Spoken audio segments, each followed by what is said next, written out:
America, where people are growing restless for the conflict with Iran to come to an end. As Tehran says it's reopening Hormuz, the U.S. and Iran are racing toward a deal. I'll be back with more on what Americans think, but first, here's Anna Burns-Francis in our Washington studio.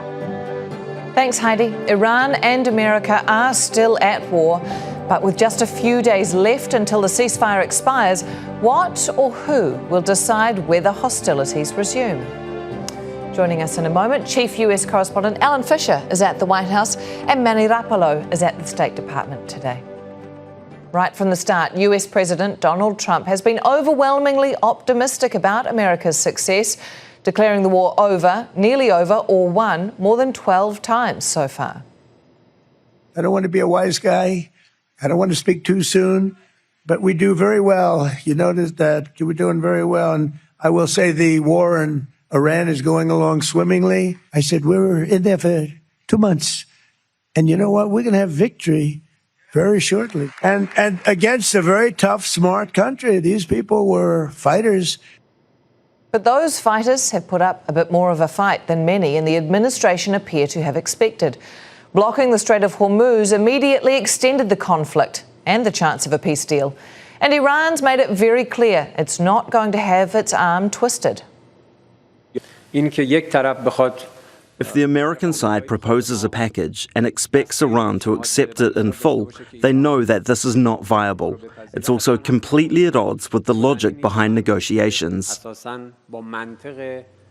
At the very least, it seems sparring over the Strait of Hormuz could be over, with the US president announcing Iran has agreed to open it. So, who now holds the upper hand when it comes to calling an end to the war? Each side is facing similar competing pressures at home to reach a deal.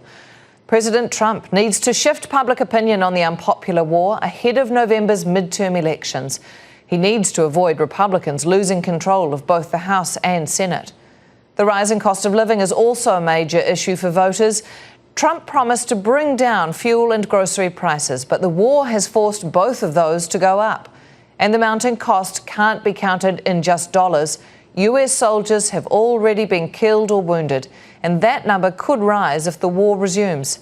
Meanwhile, Iran's most immediate concern post-war will be rebuilding its destroyed infrastructure. Tens of billions of dollars worth of damage has been caused by American and Israeli strikes, which will take years to repair. Tehran also needs to rebuild relationships with its neighbours. Ties have been strained as Iran responded to US strikes by firing drones and missiles towards the Gulf. And like America, Iranians are also concerned about the cost of living.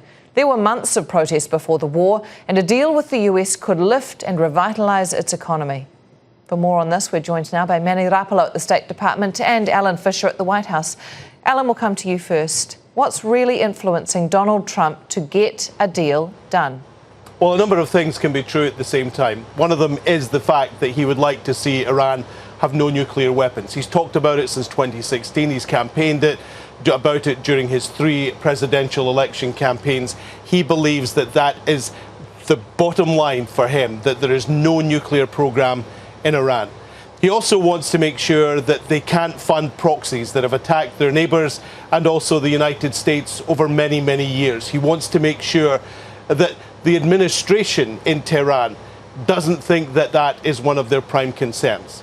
And then he's got domestic concerns as well. He wants to be the president who brought an end to the war in Iran. Remember, he campaigned on no stupid foreign wars in the Middle East, no more forever wars. He doesn't want this to drag on. He doesn't want tag with that. His team knew that that could be a problem when they initially talked about launching an attack on Iran, but they were confident they'd be able to spin it to the American people. But one thing they haven't been able to spin is the financial impact that many people have felt. Cost of living is much more expensive. Basic things are much more expensive. He needs to convince them that this really is, as he has often said, just short-term pain for long-term gain of a no nuclear Iran and cheaper prices in the long run. All right, Manny, I'll bring you in here because there is, of course, a third party involved in this conflict, that is Israel. How is the US exerting pressure on Israel to get a deal done? Anna, the focus from Washington right now is to get this deal, and there's a lot of optimism over that scenario right now. But to reach that point of a deal, the U.S. has to ensure that there isn't going to be any spillover, and that is where we're seeing the pressure from the United States on Israel starting to take shape. Now, just on Thursday, the State Department issued a statement regarding that U.S. brokered agreement, understanding between Israel and Lebanon to create that 10-day ceasefire that would open up a space for broader negotiations. And that in itself is a signal that Washington is actively trying to pressure Israel to not carry out any military operations, particularly along the Lebanese border, and avoid any sort of anything that could derail U.S. talks with Iran. Meanwhile, Washington is still putting heavy pressure on Iran. So in short, what we're seeing is the United States trying to pressure both sides, continue to pressure Iran while also sort of gently nudging Israel not to escalate here. So again, there's a lot of optimism, especially among U.S. Diplomats here, over the potential window for a diplomatic outcome. But it is still a window. But that's part of the reason why we're seeing so much urgency to secure a deal right now. Manny Laparo joining us from the State Department, and Alan Fisher at the White House. Thank you both. The fragile ceasefire between the United States and Iran is ticking down. But while plans are being made for more talks, there are questions about what each side actually wants and how much influence Israel has behind the scenes. John Holman looks at whether a deal is really within reach. President Trump might have thought victory over Iran would be a quick knockout. Instead, it's turned into something else. It's a very high-level chess, the highest, and I'm dealing with very smart players. And Iran, which has been playing the game since the 7th century, has always seemed to move ahead. Closing the Strait of Hormuz, widening the conflict by attacking Gulf states. But now both sides are looking for a way out. And the clock's running. Only days remain of a fragile ceasefire. The US has made two big moves. The first, blockading Iranian oil, hoping to gain the advantage in the ongoing talks. But also announcing a 10-day ceasefire between Israel and Lebanon. Iran had demanded it as a prerequisite for any deal. Both sides probably now realise that there's no checkmate in this game, and as they inch their way towards the second round of negotiations, they'll both know that they have to make concessions if they want to bring this to a close. The US has hinted it could also lift sanctions, but its chief demand hasn't budged. No nukes. He said, if you guys commit to not having a nuclear weapon, we are going to make Iran thrive. We're going to make it economically prosperous. Iran, according to the US president, has now pledged not to have nuclear weapons for more than 20 years. It's also made another big concession, saying it's opening Hormuz for as long as the ceasefire lasts, although Trump says the US will maintain its blockade for now. Meanwhile, the rest of the world is looking on, hoping that this chess match is now in its endgame. And that the biggest oil disruption in history can be brought to a close. John Holman, Al Jazeera, Washington. Meanwhile, public opinion on the war continues to sour amongst Americans. Heidi Jo Castro went to take the temperature from a protest in downtown Washington, D.C. These demonstrators have gathered at the U.S. Capitol to call for an end to the war with Iran. They say they're people of faith and Christians who want a permanent ceasefire. Is Trump really sincere about wanting a deal to end this war with Iran? Is Trump sincere about anything? I don't know. I think he doesn't know. He just says whatever pops in his head. He's proven himself repeatedly not to be trusted. How do you think the threat from Iran should be dealt with? I'm not even sure that Iran really poses a threat. I think it's a perceived threat. I think that, Iran wants to enrich uranium for civilian purposes. Do you think a peace deal should include the U.S. having an active role of controlling that strait? I definitely don't think the U.S. should have that part of that control, unless it involves countries adjacent to the straits and includes a broader selection of nations. to trust Israel to keep their part of the deal? I am a person of faith, and so I have to have faith that if the right steps are taken at the beginning for diplomacy, that will pay off and that they will act faithfully. Those protester voices are, of course, just a sliver of the greater American public. But recent poll numbers show that the country as a whole is moving in their direction. The Economist YouGov just published these numbers. 32% of Americans say they support the war with Iran. 55% say they oppose it. 35% approve of the way Donald Trump is handling the situation in Iran. 57% disapprove. And as for how Americans rate Donald Trump's skill at negotiating agreements, well, you see at the top, 22% said excellent, 16% said good, 10% said fair, and the greatest number of people, 43%, said that Trump's negotiation skills are poor. That's not a lot of confidence domestically in the president's ability to bring this war to a conclusive end in a way that benefits Americans. So, who has the willingness then, and what's the driving that will to get back to the negotiating table? To give us their perspective today, we're joined by Mark Ginsberger, former US Ambassador, and Jennifer Gavito, former Acting Deputy Assistant Secretary for Near Eastern Affairs. Thank you both for coming in. Ambassador, I'll start with you. In the latest twist, the Strait of Hormuz has been announced as reopened. Has Iran got one over on the US with this call? Well, I think strategically there's malfeasance that has been practiced now at this point in time regarding the Straits, because Iran has been able to prove, as a result of the conflict, that somehow or other the control that it never really had before the war, all of a sudden it could just issue a tweet or some sort of statement and say, guess what, the Straits are now closed again. Well, which boatload of oil is going to want to navigate the Straits, even if the Iranians no longer have a navy? And the Americans have said that while their blockade will not affect foreign flagged vessels, they still have said, at least in the last hour or 2 hours ago, they still plan to stop Iranian vessels. We have no clarity at this point in time. And if you were a captain of a ship waiting to traverse the Straits, what would you do knowing your insurance company is not going to let you proceed? Yeah. So, Jennifer, perhaps a little early to be asking this, but what then do you think Iran gets out of announcing the Strait being reopened? So I think both Iran and the United States have determined at this point that there are diminishing returns in continuing armed conflict. So for Iran, it gets back to potentially a degree of normalcy. And again, I absolutely agree with Ambassador Ginsberg in that we don't really know yet what the parameters of this agreement are. It is still possible, and certainly from social media suggests potentially true, that Iran can continue to charge tolls to some degree. So freedom of navigation has not necessarily been restored. Again, I think it is very premature to take stock of what either side wins and gains until we have a bit more clarity. But again, if reports are true that Iran will get sanctions relief, considerable sanctions relief out of this deal, then they are back in a situation where they can restock their arsenal and have some degree of economic flexibility that they didn't actually have before this conflict.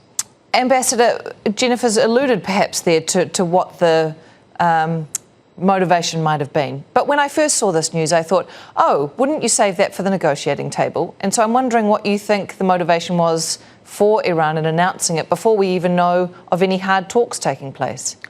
Several reasons. The Iranians are going to have to engage in what essentially is a way of prying the Gulf states back at least to having normalization of relations with them after the Iranians attacked every one of the Gulf states, civilian as well as energy infrastructure. You know, they had been on a courting phase during the last few years trying to get the Gulf states to consider Iran to be a partner and try to lure them away from their engagement with Israel and the United States. Well, I think that has changed. But there's another thing going on here.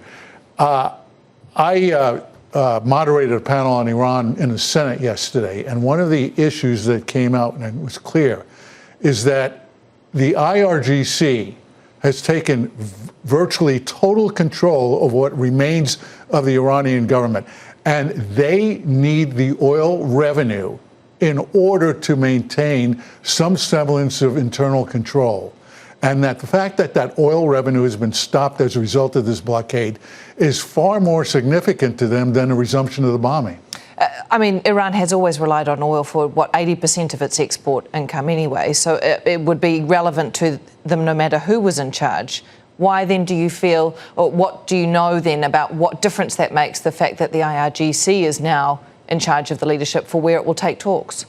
The idea that here in Washington there's comments coming out of this administration, there's been a regime change. Fair and reasonable people. Fair and reasonable. But let me tell you something. You don't think that's true? For true? those of us, when you see the son of the Ayatollah and the Speaker of the Parliament emerging as the key power centers along with the next generals in charge of the IRGC, message to Secretary of Defense War Hegseth, this is not the type of team that I would consider to be moderate. This is a team that is going to dig in hard because, let's face it, the most important thing that they have and the most essential requirement is regime survivability. It's interesting that you make the note of a warning there, because the Secretary of Defense, Pete Hegseth, is warning Iran that there is an easy way or a hard way ahead. To the KH leadership and IRGC leadership, we're watching you. Our capabilities are not the same, our military and yours. Remember, this is not a fair fight. But there is an alternative. As our negotiators have said, you, Iran, can choose a prosperous future, a golden bridge. And we hope that you do for the people of Iran. So, Jennifer, given the ambassador's comments and the comments there from the Secretary of Defence, how do you think that rhetoric will sit with Iran at this stage? I think Iran is probably gleeful about this. They are being given a golden opportunity without really giving up a lot. And again, I just want to keep stressing that I do think it's early to make judgments about what this looks like. But potentially they're walking away with no real deal or no real concessions on a missile program, no concessions on a drone program, continued possession, and we don't know for how long or to what degree, but of enriched uranium. The knowledge that they can shut down global commerce at will, should they deem in the future that they need to. And then you've got a U.S. administration that is talking about them as if they are a legitimate negotiating partner. And one of the challenges with this relationship over past years is this deficit of trust, the fact that we have not been able to rely on the promises that the Iranian regime has made, which is why, for example, with JCPOA, you had such a stringent oversight mechanism through the IAEA. No discussion about that so far. And so for Iran, this really leaves open a door to renewed economic activity in ways that we have not seen in a long time, and that really, again, to the ambassador's point, allow the regime to reestablish some credibility at home by virtue of growing the economy again. And so I think, whatever the Secretary of War, Secretary of Defense says about this as far as watching, these are technical questions, and that oversight really requires a pretty detailed framework that we've seen no evidence is actually being put in place. To Jennifer's point there, Ambassador, that the leadership is now being regarded by the US administration as legitimate and that these are the people you sit down at the table with, what choice do they have? This is the leadership that is left. This is, Jennifer could not, her points are so well taken insofar as what Iran walks away with. This regime, in the end, despite the fact that it was pulverized from the air, looks like it's going to survive. There has not been an uprising. Why would the public uprise again and die in the streets because the besieged still have power there and the guns? But what is most disconcerting, no uprising. The Iranians now control the Gulf. The American people have soured on a war. The president is desperately looking for an off-ramp. Israel is still battling Hezbollah. Syria no one's ever said anything about Syria yet. And the Gulf states have lost an enormous amount of what I call deterrence power from the Iranians. The Iranians have now been able to prove that with drones and with an occasional ballistic missile, they can wreak havoc on the security. And by the way, we haven't even mentioned the Red Sea and what the Houthis may do. Yeah, we're trying to stick to one waterway at a time, I think, perhaps. In terms of trying to come to an agreement, it has been a conflict full of barb trading between the two countries. Vice President J.D. Vance, the man seemingly offering an olive branch to Iran. Well, the president wants to he doesn't want to make like a small deal. He wants to make the grand bargain. And what he's basically offering to Iran is very simple, and frankly, it's something that no president has had the ability to offer. He said that if you're willing to act like a normal country, we are willing to treat you economically like a normal country. J.D. Vance used the words grand bargain there, Jennifer. What do you think grand bargain means? That remains to be seen. One thing that I will give President Trump certainly is that he has an unorthodox way of executing foreign policy. And so there is a creativity and a flexibility to this administration's positions that allows it to move outside of some of those rigid lines that have defined our policy towards Iran in recent years. That being said, I think it's really important to remember that we characterized last week's negotiations, which lasted 21 hours, as a failure. We're now a week later. JCPOA dealt only with the nuclear issue, and that took years to negotiate. And so when you talk about a grand bargain, I personally am a bit skeptical that that is, in fact, what we're going to get here. The press is reporting that there is a 3-page MOU at the moment. I don't know if that is correct or not. But 3 pages is not a grand bargain. It does set the stage for future discussions, and I think that is a net positive from this. But a grand bargain would take all of these issues into account that we're talking about, the regional proxies, the Houthis, Hezbollah, what becomes of Syria, how do you protect that? All of these things would be wrapped up in that. And I have not seen yet suggestions that this administration has the staying power to actually negotiate the type of detailed grand bargain that would be needed to fundamentally set this relationship on a different trajectory. That we get a short-term ceasefire extension, that we can, go back to some degree of global commerce. That, again, net positive. I think that's good news. Of all those things that Jennifer just listed there, Ambassador, there is also the issue of Israel's role in this, and where do they sit in any talks or negotiation? How does the US administration manoeuvre that relationship into any ceasefire or long-term deal? It's interesting. At the beginning of this conflict, Benjamin Netanyahu seemed to be in the driver's seat. At this point of the conflict, he's in the back of the bus. This administration is so desperate for an exit ramp, it's going to try to put so much lipstick on this pig, by declaring that this is a great negotiated victory. Look, there are no moderates in Iran, period. Whatever agreement is reached, the Iranians will find a way to wiggle out of. As long as this regime is in place, it is never going to change its spots when it comes to dealing with Israel, dealing with the restoration of its weapons program, and repressing the poor people of Iran. What has happened here is essentially no one has gained anything. There's been a lot of losses. The Israelis still don't have a strategic victory. The Americans certainly have no strategic victory. The Iranians live to fight another day, and the poor Gulf states are left wondering who is going to be their protector. Jennifer, then, can I ask you, what is it that the American administration has failed to understand about Iran's perspective here?